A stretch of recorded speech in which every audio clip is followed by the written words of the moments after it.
पूजनी प्रेमानंद की संघर्ष। प्रेमानंद जी गुजरात के एक महान संत, कवि और भक्तिकालीन समय के प्रमुख साहित्यकार थे।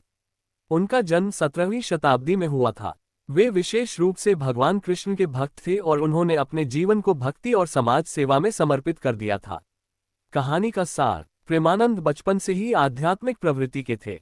जब वे छोटे थे तो गांव में कोई साधु आया करता था जो उन्हें भगवान की कथाएं सुनाया करता था। इससे वे कृष्ण भक्ति की ओर आकर्षित हो गए। जैसे जैसे वे बड़े हुए, उन्होंने जीवन के सांसारिक मोह को त्याग दिया और संतों की संगति में रहकर भक्ति और साहित्य को अपनाया। उन्होंने गुजराती भाषा में कई चौपाई, पद्य और कथाएं लिखी जो आज भी गुजरात के गांवों में गाई जाती हैं। प्रेमानंद ने खास तौर पर श्री कृष्ण लीला, रुक्मिणी विवाह, राम कथा और शबरी की भक्ति जैसे विषयों पर बहुत सुंदर पद और कविताएं लिखी। वे मानते थे कि भक्ति में जात पात, ऊंच नीच का कोई स्थान नहीं है।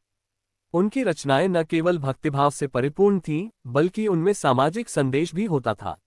उन्होंने महिलाओं, गरीबों और दलितों के अधिकारों की बात भी अपनी रचनाओं में की। मूल संदेश। पूजनी प्रेमानंद की कहानी हमें ये सिखाती है कि सच्ची भक्ति और साहित्य के माध्यम से समाज में बड़ा परिवर्तन लाया जा सकता है।